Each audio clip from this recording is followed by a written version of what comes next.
योग के अभिनव प्रयोग में आपका हार्दिक स्वागत है। आज रक्षाबंधन का पवित्र दिन है, तो शरीर की रक्षा प्रणाली कैसे कार्य कर रही है, आज इसकी यात्रा करेंगे। ठीक है, इस शरीर को गौर से देखेंगे,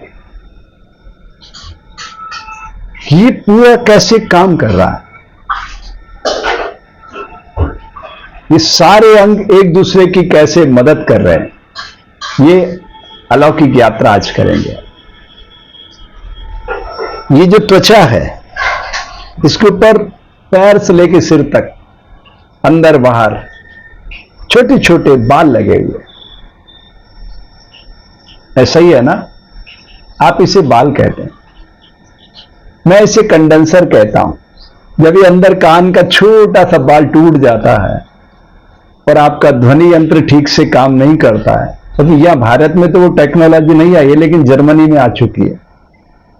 25-50 लाख रुपए लेकर के एक कान का बाल लगाया जाता है, एक बाल, ताकि आप ध्वनि को ठीक से सुन सके।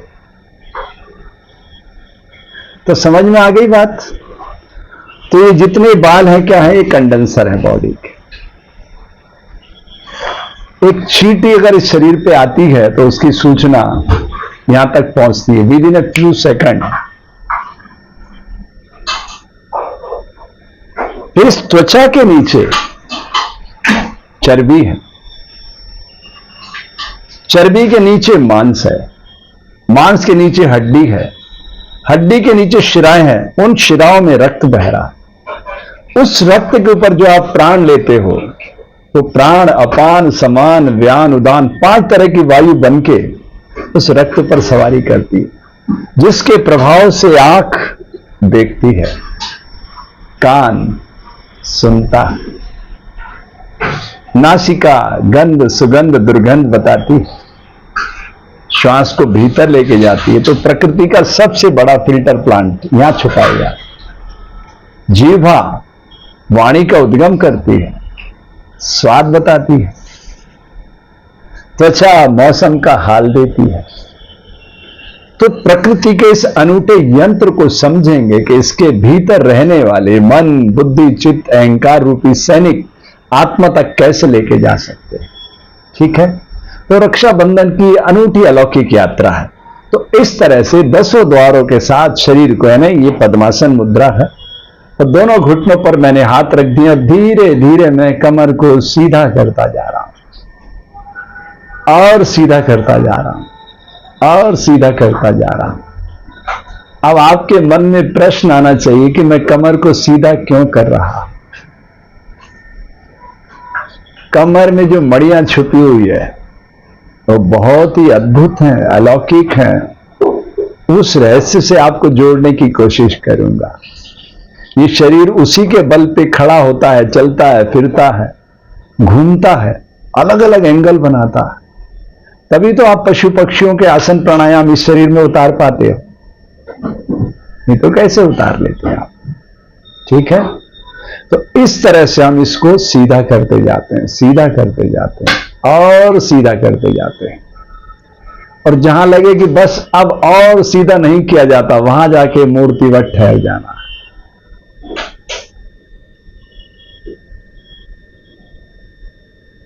अब कुछ समय के लिए बिल्कुल शांत हो जाना है, यानी विचारों को शून्य करने की कोशिश करिएगा। अगर विचार शून्य नहीं हो, तब श्वास जो भीतर उतर रही है उसे थोड़ा गहरा करना है,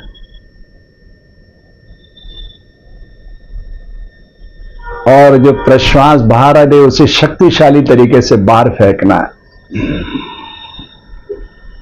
ताकि अपान वायु सारी बाहर निकल सके और प्राण वायु भीतर पूरी उतर सके।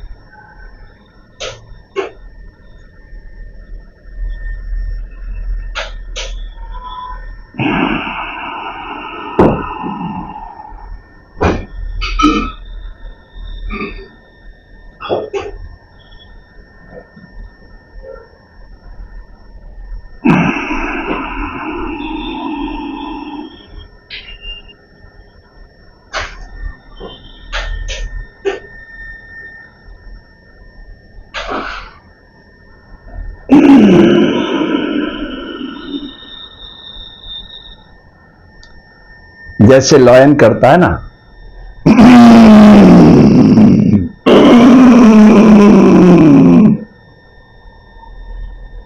अपनी गर्जना से पूरे जंगल को दहशत में डाल देता है। सब जीव जंतु घबरा जाते हैं उसकी ध्वनि से। समझ रहे हैं आप? तो रक्षाबंधन का आज का टास्क है इस फिल्टर प्लांट के साथ मूलाधार चक्र को जोड़ना। यानी यहां से जो श्वास उतर रही है, डिवाइस से उतरते उतरते, नाभि से उतरते उतरते गुदा द्वार तक पहुंच जाए, गुदा द्वार तक, और उसको सिकोड़ के रखना, यानी मूल बंध लगाना, वहां तक टच करने का यह अभियान। तो आजकल आर्टिफिशियल इंटेलिजेंस का जमाना है। अब मेरे पास तो एक दिमाग है, उसके पास तो सैकड़ों दिमाग है। जैसे ही मैं जाऊंगा उसके पास, कुछ भी उसको लिखूंगा, अभी तो वो पहुंचेगा, उसके पहले जवाब उसकी तरफ से हाजिर है। चाहे कुछ भी पूछ लीजिए इस पूरे यूनिवर्स के बारे में, सब कुछ उसके पास मौजूद है। दिस इज विज्ञानमय कोश। उसके बाद आनंदमय कोश का द्वार खुलता है। तो आनंदमय कोश से जुड़ने के लिए ना, विज्ञानमय कोश के साथ तो आप जुड़ ही जाएंगे, आनंदमय कोश के साथ भी आप इस प्रक्रिया से जुड़ेंगे। इस फिल्टर प्लांट से श्वास उतारना है और गुदा द्वार तक टच करना, ये यात्रा है। और 3 अंक याद रखिएगा, 32, 72 और 108। 32 स्थूल शरीर के केंद्र का ये मुख्य स्थान, मुख, ये आहार ग्रहण करने का साधन। तो 32 दांत है उसमें, तो ये 32 का सूत्र याद रखिएगा। हर बाइट को 32 बार चबाना, आहार के हर ग्लास को 32 बार चबाना। उस समय टीवी, मोबाइल, बातचीत, इन सब से दूरी बना लीजिए। पूरे फोकस्ड होके आप 32 बार करिए, वात रोग नहीं होगा। दोनों समय पेट को साफ रखना, मॉर्निंग इवनिंग फ्रेश, पित्त रोग नहीं होगा।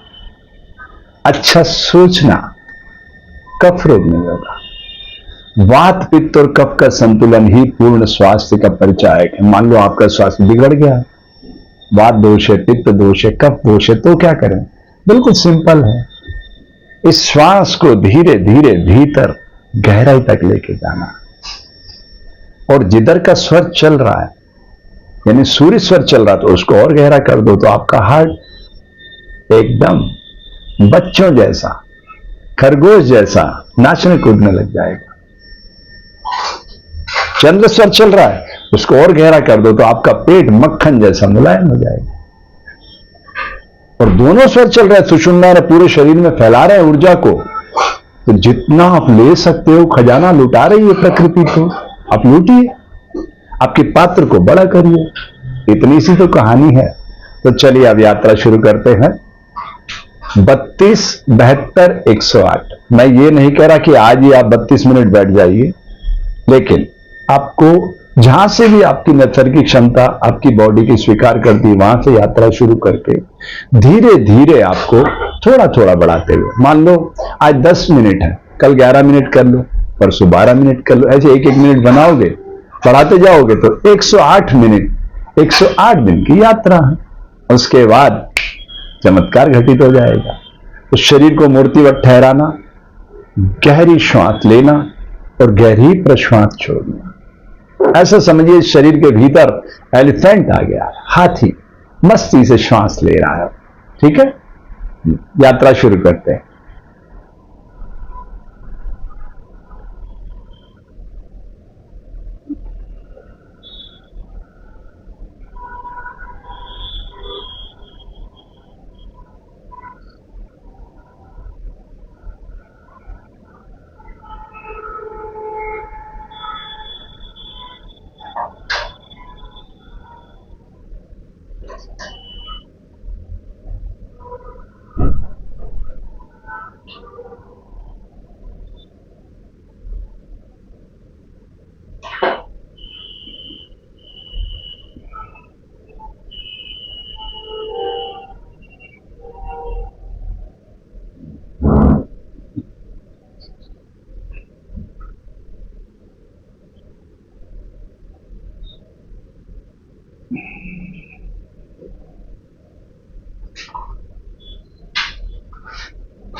जितना ध्यान आपका श्वास प्रश्वास पर केंद्रित होगा वो गहरी लंबी होती जाएगी, और जितनी गहरी लंबी होती जाएगी उतना भीतर साफ होता जाएगा, सब कुछ शुद्ध पवित्र होता जाएगा। तो ठीक है, ये बहुत ही अनूठी यात्रा है। शरीर को प्राण से मिलाना है, प्राण को विचार से मिलाना है। जब विचार भी आपका प्राण के साथ कनेक्ट हो जाएगा तो शरीर के जिस हिस्से में जो भी बदलाव आप चाहते हैं उसकी यात्रा करना है। प्रकृति बोए बीज का विस्तार करती है, वो कोई भेद नहीं करती। आपने कहा मैं दुखी हूं, परेशान हूं, बीमार हूं, तथास्तु। आपने कहा मैं स्वस्थ हूं, मस्त हूं, आनंदचित हूं, तथास्तु। ये निर्णय आपका है कि आपको क्या चाहिए। ठीक है, तो इस श्वास प्रश्वास के जरिए आप अपने भीतर की चेतना का द्वार खोल सकते हैं। ये शरीर प्रकृति का बनाया हुआ चलता फिरता देवालय है। इसके भीतर रहने वाले मन, बुद्धि, चित्त, अहंकार रूपी सैनिक आत्मा के द्वार पर तैनात किए गए हैं प्रकृति द्वारा। प्रकृति ने कोई एनर्जी नहीं लगाया। नेशनल सिक्योरिटी गार्ड, इतना बड़ा यूनिवर्स बनाया उसने, और कोई गार्ड दिखाई नहीं देता, और किसी के पास ये क्षमता नहीं कि एक राई का दाना ले जा सके यहां से। तो बहुत गहरी समझ की बात है। आज रक्षाबंधन का पवित्र दिन है। उम्मीद करता हूं कि आज से आप 3 प्रयोग अपने जीवन में शुरू करेंगे। पहला, दांत का काम आपको देना आज से बंद। भोजन करते समय टीवी, मोबाइल, बातचीत सब कट ऑफ। बहुत अथक परिश्रम छुपा हुआ है उसमें, अन्न के एक एक दाने में। कितने लोगों ने परिश्रम किया तब आपकी थाली तक पहुंचा। तो उसका सम्मान करना सीखना, उसकी रक्षा, वो आपकी रक्षा करेगा। ठीक है। दूसरा, इस पेट को आप समझिए, ये एक ऐसा अग्नि का प्रतिनिधि है कि आप इसमें जो भी डालोगे उसको भस्म करता चलता है। इसको साफ रखना निहायत जरूरी है। 2 समय खाना, 1 समय पकाना बिल्कुल नहीं चलेगा। यही मेन प्रॉब्लम का कारण है। सारी बीमारियां यहां से उत्पन्न होती है, पेट से। तो पेट को साफ रख लो आप, सारी बीमारियां अपने आप छूमंतर हो जाएंगी। और इसको साफ रखने का तरीका यहां छुपा हुआ है। जब आप भोजन कर रहे हो तो प्रॉपर च्यू करो। अब आप आंख से कह रहे हो कि तू देख, तब तक तो ठीक है, लेकिन आप उससे कह रहे हो कि तू सुन, फिर गड़बड़ है। उसको प्रकृति ने ये पावर नहीं दिया है, भले वो पास में है, लेकिन ये पावर इधर छुपा हुआ है। तो सबका अपना अपना पावर। ऐसे जो शरीर में ये ऊर्जा है, अलग अलग तरह से काम कर रही है। हाथ पैर का काम नहीं कर सकते, पैर हाथ का काम नहीं कर सकते। तो बहुत अनुशासन है प्रकृति के प्रत्येक कार्य में। वो आपके शरीर में आप देखो, आपको दिखेगा कि कितना अनुशासन है इसके भीतर। और उस अनुशासन की कला को अगर आप जान जाएंगे तो आप भारतीय ऋषियों की योग की धारा को समझ जाएंगे। योग कोई चिकित्सा विज्ञान थोड़ी है, ये प्रकृति की दिव्यता से जुड़ने की कला का नाम। अगर मेरी उंगली अभी कट जाए तो मुझे सर्जन की शरण में जाना पड़ेगा या नहीं? तो वो वैज्ञानिक चमत्कार है, वो वापस जोड़ देगा उसको। मेरे पास कोई आसान प्राणायाम नहीं। इसका मतलब योग चिकित्सा विज्ञान नहीं, लेकिन हां, अगर आप इसका सदुपयोग करेंगे तो ये बीमारियों को आने से रोक सकता है। प्रकृति ने मानव शरीर को बीमार करने के लिए नहीं भेजा है, अपनी बगिया को गुलजार करने के लिए भेजा। ठीक है, तो 32 मिनट जब आप बैठना सीख जाएं इस तरह से शांत रस होके, तो आपको क्या अनुभव आया इस वीडियो पर जरूर साझा कीजिएगा। और हां, अभी तक आपने योग दर्शन केंद्र ये हमारा YouTube चैनल सब्सक्राइब नहीं किया तो कर लीजिए। ये धरती पर एक हंसते खेलते मानव को लाने का अभियान है। ठीक है, इन्हीं पवित्र भावनाओं के साथ आपके स्वास्थ्य की मंगल कामना करता हूं।